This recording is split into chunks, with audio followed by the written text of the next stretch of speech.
વિદ્યાર્થી મિત્રો, આગળના લેક્ચરમાં આપણે એમ્પિયર સર્કિટલ લો શીખ્યા. એમ્પિયર સર્કિટલ લો શું હતું? તો કે વિદ્યુત પ્રવાહ ધારિત તાર હોય અને સરળતાથી ચુંબકીય ક્ષેત્ર શોધવું હોય કોઈ બિંદુ પાસે, તો એના માટે એમ્પિયર સર્કિટલ લો હતો. અને એનું સૂત્ર શું હતું? સંકલન બી સદિશ ડોટ dl સદિશ રેખા સંકલન બરાબર mu 0 sigma i. Sigma i એટલે એમ્પિયર લૂપ હતો ને, એના દ્વારા જે પ્રવાહ ઘેરાય એનો બૈજિક સરવાળો હતો. આજે આપણે એમ્પિયર સર્કિટલ લો પરથી જ એના કેટલાક ઉપયોગ, એ પૈકી પહેલો ઉપયોગ છે સોલેનોઇડ. પહેલા તો આપણે સમજીએ કે સોલેનોઇડ શું છે. તો સોલેનોઇડ એટલે શું? પાસ પાસે વીંટાળેલા અલગ કરેલા વાહક તારનું ગૂંચળું. આ રીતે કોઈ નળાકાર હોય અને એના પર આ રીતે તાર વીંટાળેલા હોય, બિલકુલ જોડે જોડે. જેમ આપણે ફિરકી હોય ને એમાં દોરી વીંટાળીએ ને એવી ગોઠવણી. આમ નળાકાર હોય અને એના પર આ રીતે તાર વીંટાળેલા હોય. આ રીતે આ હેલિકલ આકાર કહેવાય. સ્પાઇરલ સ્પ્રિંગ જેવું. આ અવાહક નળાકાર અલગ કરેલા વાહક તારનું આ ગૂંચળું, આ સુવાહક તાર હોય. અને આ બધા તાર કેવા કોટેડ હોય, મતલબ એના પર એલિમેશન લગાડેલું. એક અવાહક પડ ભલે આમ તમને પાસ પાસે દેખાય પણ અડેલા ન હોય. તો આવી જે રચના છે એને આપણે સોલેનોઇડ તરીકે ઓળખીએ. એની વ્યાખ્યા આ રીતે: વાહકતાનું ગૂંચળું. વાહકતાનું ગૂંચળું, જે અલગ કરેલા વાહકતાનું ગૂંચળું.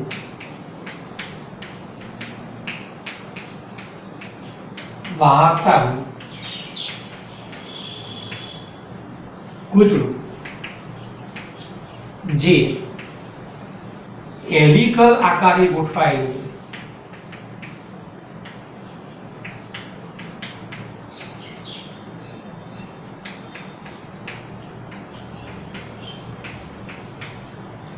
આ રચનાને સોલેનોઇડ કહેવાય. ફિરકીમાં આપણે દોરી પસાર કરીએ ને અને આ દોરી આપણે વીંટીએ તો કેવી વીંટીએ છે?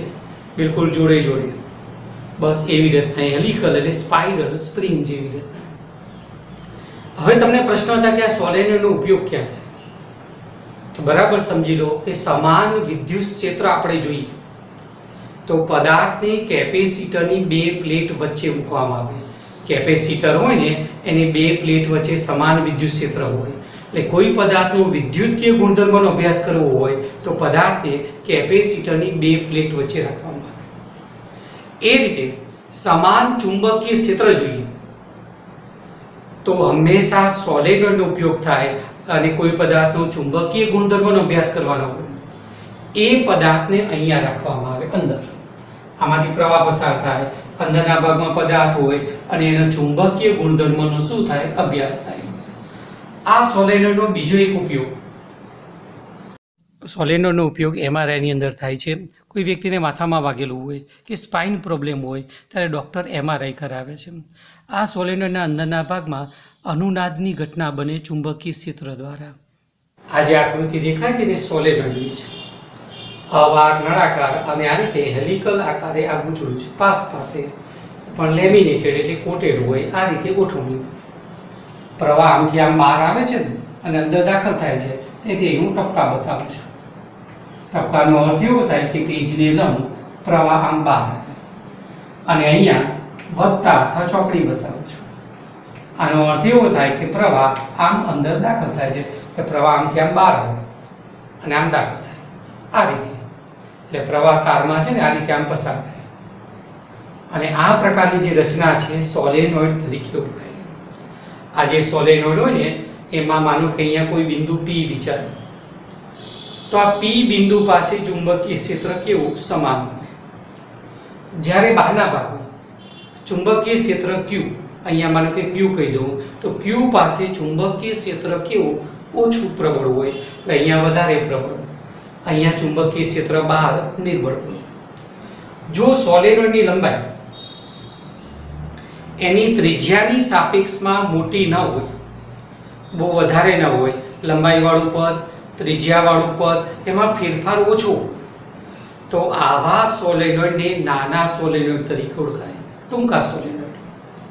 પણ જો લંબાઈવાળું પદ મોટું હોય, ત્રિજ્યાની સાપેક્ષમાં, આ ત્રિજ્યા કહેવાય, અને ત્રિજ્યાની સાપેક્ષમાં લંબાઈવાળું પદ મોટું હોય, તો આવા સોલેનોઇડને મોટા સોલેનોઇડ તરીકે ઓળખાય. હવે આપણે સાબિત કરવું છે કે અંદરના ભાગમાં ચુંબકીય ક્ષેત્ર કેટલું, અને એના માટે કયો નિયમ એપ્લાય કરીશું? એમ્પિયર સર્કિટર લો.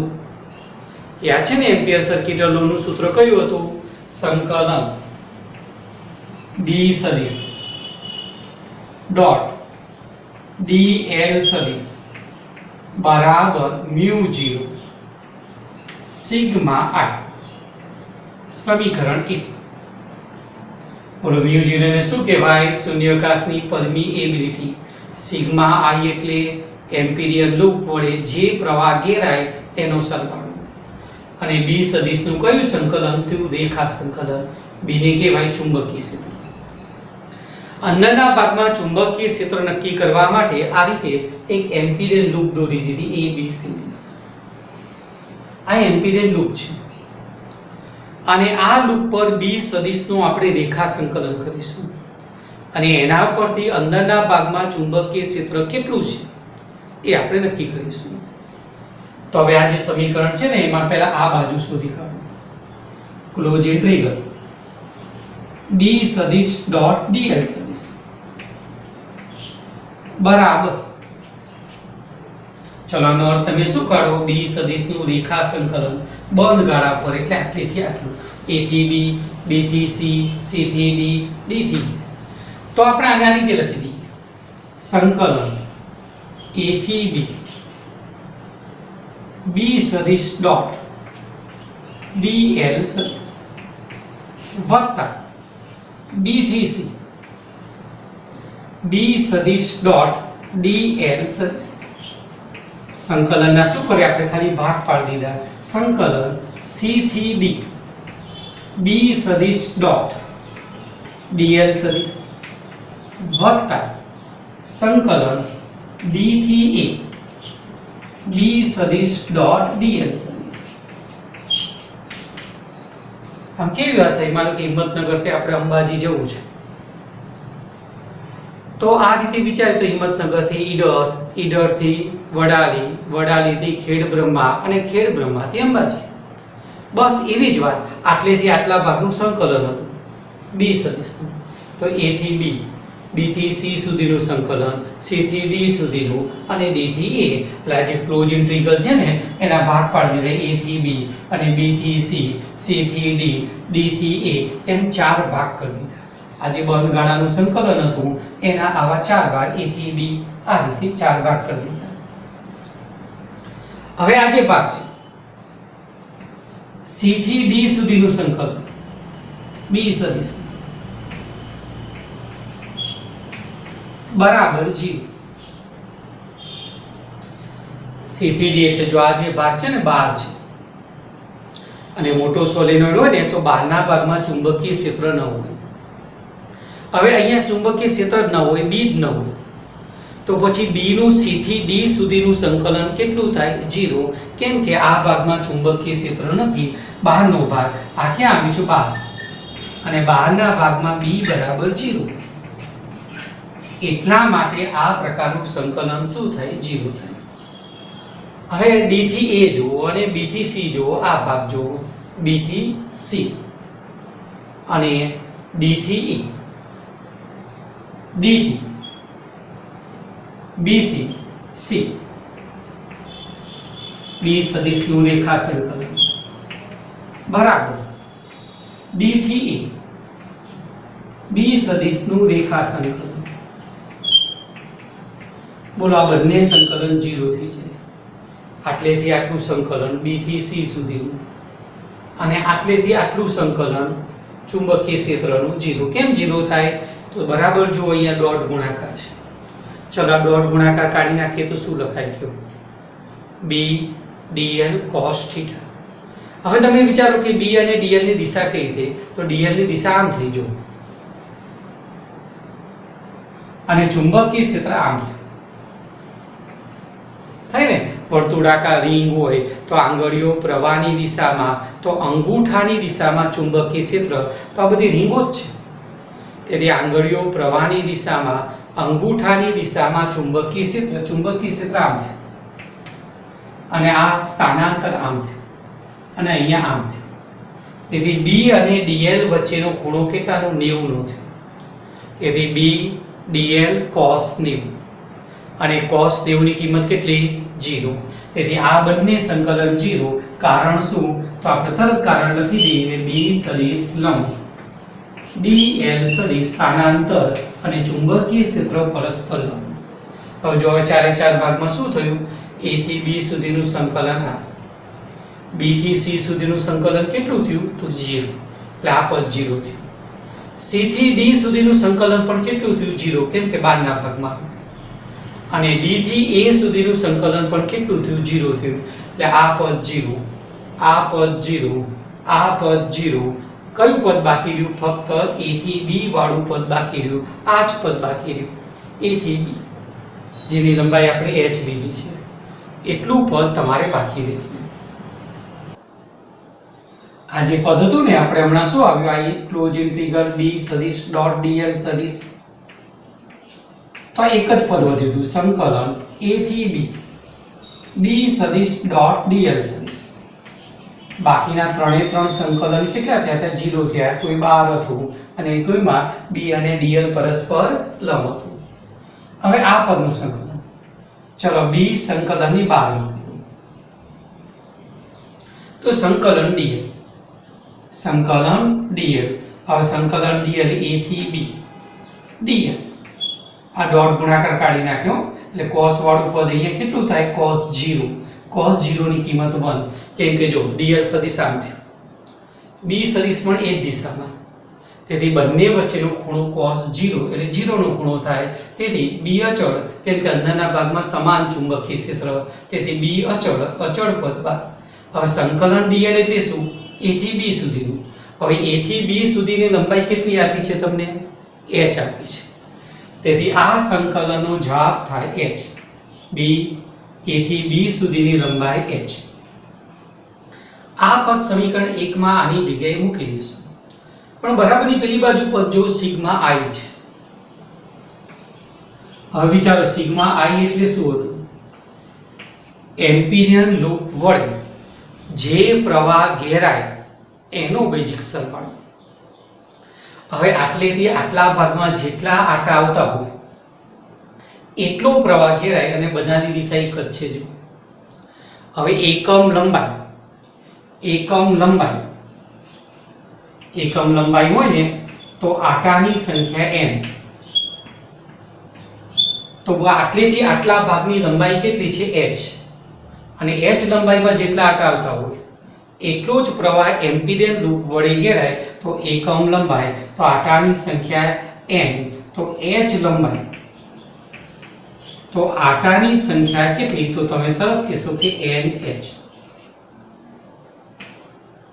હવે દરેકમાંથી પ્રવાહ એક જ દિશામાં છે. માનો કે અહીંયા 50 આટા હોત અને પ્રવાહની દિશા એક જ હોત, તો આપણે સિગ્મા i બરાબર શું લખત? i વત્તા i વત્તા i વત્તા કેટલા સુધી જાય? 50 સુધી, અને 50 આવી થાય. એમ આટલા ભાગમાં n આટા હોત, આટલા એકમ લંબાઈ, n આટા, h લંબાઈ, તો આટલા આટા. દરેકમાંથી પ્રવાહ એક જ દિશામાં લાવી જ વાત થઈ ને.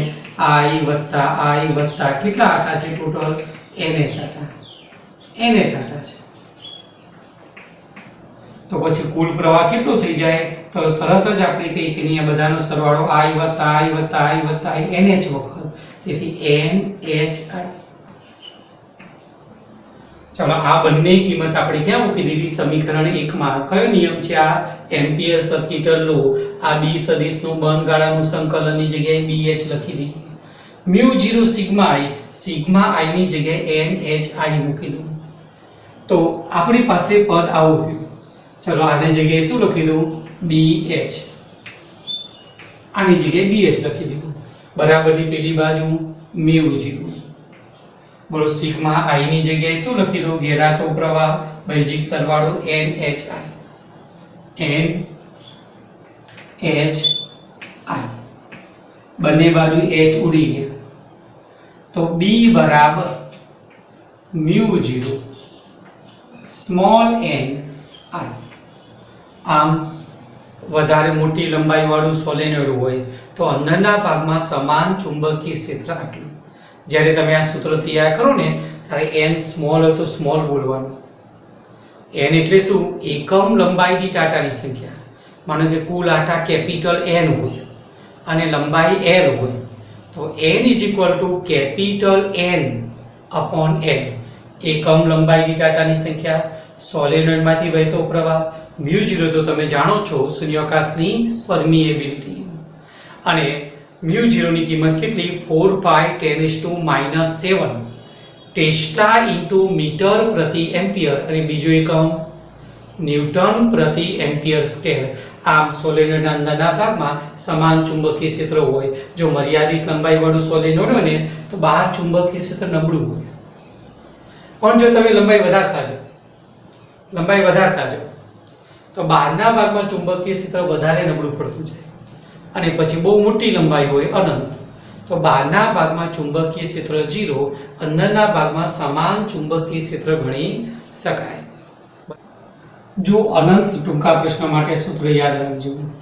જો અનંત લંબાઈવાળું સોલેનોઇડ તો અંદરના ભાગમાં ચુંબકીય ક્ષેત્રનું સૂત્ર આ પ્રકારનું, જે આપણે હમણાં થિયરીમાં સાબિત કર્યું.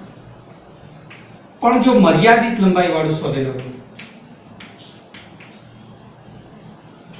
આ રીતે સોલેનોઇડ છે મર્યાદિત લંબાઈવાળું,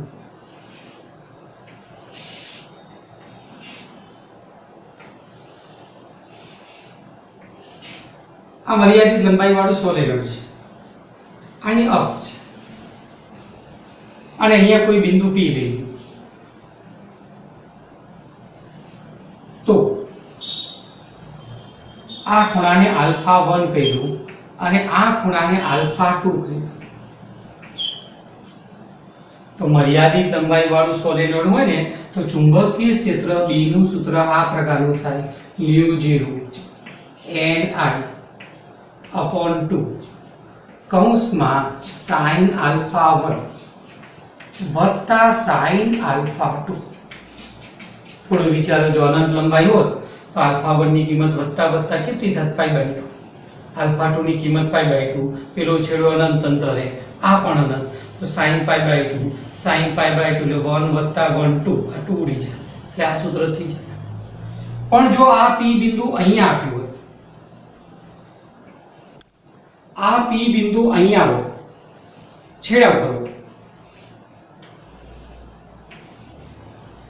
આટલે છે P બિંદુ, તો શું થાય? તો તરત વિચારી કે આલ્ફા 1 કોની વચ્ચેનો ખૂણો છે?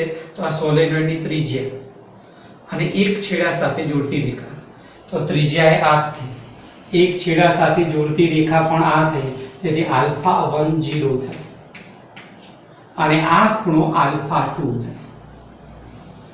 અને ક્યારેક પેપર કાઢનાર, ટૂંકો પ્રશ્ન કાઢનાર વ્યક્તિએ તમને આલ્ફા 2 ન આપેલો હોય તો લંબાઈ આપે તો કેટલું થાય? આ ત્રિજ્યા છે, આ લંબાઈ છે, તેથી પાયથાગોરસના પ્રમેય અનુસાર l² વત્તા a². તો પછી sin આલ્ફા 2 સામેની બાજુ l અપોન વર્ગમૂળમાં l² વત્તા a² કર્ણ થાય. એટલે આ રીતે હોય ને તો આ પ્રશ્ન સોલ્વ થાય. એનાથી એક સ્ટેપ આગળ જઈએ આપણે. આ જ પરિસ્થિતિ હોય અને આ છેડો ઇન્ફિનિટી અંતરે હોય તો આલ્ફા 2 ની કિંમત વત્તા પાઈ બાય 2 થાય. આલ્ફા 1 તો 0 છે, પણ આલ્ફા 2 પાઈ બાય 2, તો આ સૂત્રમાં આલ્ફા 1 ની કિંમત 0 મૂકો એટલે આ તો 0 થઈ ગયું. આલ્ફા 2 ની કિંમત પાઈ બાય 2 મૂકો તો sin પાઈ બાય 2 ની કિંમત 1, તેથી જવાબ મ્યુ 0 ni upon 2 આવે. આવા કોઈ પણ પ્રશ્ન પૂછવામાં આવે સોલેનોઇડના તો આકૃતિ વિચારવાની, આ થિયરી પ્રમાણે તમારો આન્સર આવી જાય.